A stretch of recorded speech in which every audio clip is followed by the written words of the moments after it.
All right, group. So today's video lesson is on how to graph a rose perfectly on a piece of polar paper. So you are going to need two polar graphs for the video, and you'll need a couple more for your homework. So remember, those are on my website. You can just print those out and use them, or I mail them to you and you can use those, okay? All right, so the first rose we're going to graph is r equals 5 cosine 2 theta. Okay, and a couple things. So we do graph this a little bit different than we do the cardioids and the limacons, based on the fact that we know a lot of information about this, okay? A couple things is you should know that this is the petal length. So we know that each petal goes out 5. Because there's a 2 here, we know there are 4 petals, okay? Because it's cosine, we know it's symmetric to the x-axis, okay? So we already know all of this stuff. So we don't have to, we don't really have to plot like as many points as we would for a cardioid or a limason, just because there's so much information we know, okay? And then there's one other really important thing that we always do when we do a rose is we find out how far apart the petals are, okay? So if you have 4 petals, okay, they're always equally spaced. It's not like 2 petals are going to be, 70 degrees apart and 2 other petals are going to be 50 degrees apart. That's just not the way it works, okay? So in a full circle, there are 360 degrees. There are 4 petals, so they're all equally spaced 90 degrees apart. So every 90 degrees, we are going to have a petal. So if you know where one of the petal is, then all you have to do is go 90 degrees, there's another one, 90 degrees, there's another one, okay? In radians, it's 2 pi divided by 4, which is every pi over 2. So every pi over 2, if you like that better, or every 90 degrees, whichever works better for you, you are going to have a petal. So you just need to find your first petal and then use that to find the second and the third and the fourth. Okay. So what I do is I go like this, okay, and I write theta and I write r, and I always just start at 0, okay? And I'm going to go ahead and, go like this so that it's easy for me to find where 0 is. You don't have to do that, obviously.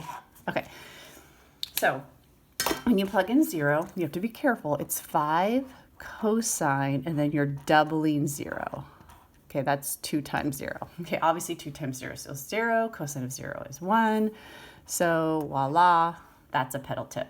Anytime you get this, which is the same as this, you found a petal tip. So I'm going to go ahead and plot as I go. Okay, so this is I'm going to call it PT. That's one of my petal tips. Okay. You should know that every single petal tip you know already, okay? Because if there's a petal tip here, 90 degrees later, there's another petal tip. 1, 2, 3, 4, 5, okay? And then 90 degrees later, there's another petal tip. 1, 2, 3, 4, 5. And 90 degrees later, there's another petal tip, okay? All right, so you can't just find the 4 petal tips and then sketch it, okay? You have to find something we call petal width, okay? So petal width is you just how wide the petals are, and you just need to plot until you get that. So I'm going to do pi over 6, okay? 5 cosine, and then be careful here. You have to double the pi over 6 before you take the cosine of it, okay? So doubling pi over 6 gets you pi over 3. Okay, cosine pi over 3 is a half. 5 times that is 2.5. We know that that's a petal width because it's not a petal length, so that works fine. So pi over 6 is here, 1, 2.5, okay? And then we know that this is symmetrical, so we know that there's another point here, okay? So that, I'm going to do some pencil because sometimes I mess this up. This is our first petal, okay? And lucky for us, the petal widths are always going to be the same. So from here, I went up pi over 6, 2.5, down pi over 6, 2.5. So here I'm going to do the same thing. Over pi over 6, 2.5, over pi over 6, 2.5, and I get my second petal, okay? I've noticed in your homework that some of you have varying levels of skill drawing these things. okay? As long as the points are in the right spot, that's kind of what I need. And just take your time, you know, use a pencil, erase if you need to, if it looks terrible. Okay, like this. They are rounded, okay? They're not pointy. I mean, they point at the end, but they're not super pointy. Da, da, da. Okay, sorry. All right, and then you have your 4. So again, the requirements for this is you don't actually have to plot a ton of points, which makes it nice, right? But you do have to have all 4 petal tips, and you have to have at least 1 point on each petal to say how wide they are, okay? And that's it. So we did the whole thing on 2 points. Isn't that lovely? Okay. All right, we're gonna do one more.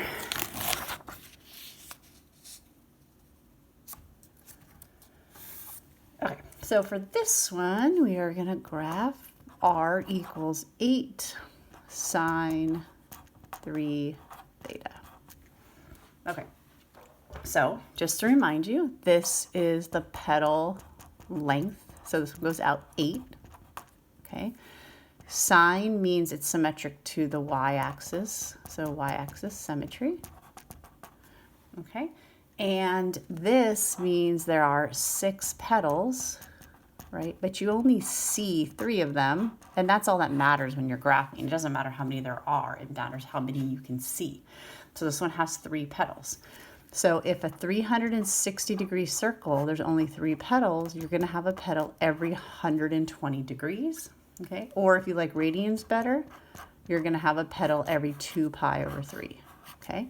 So once you find your first petal, then you just go 120 degrees, another petal, 120 degrees, another petal, okay? All right, so when you start graphing this, r theta, okay? Whoopsie, theta r. First one is I always go with 0. And again, I do like to have these axes like this.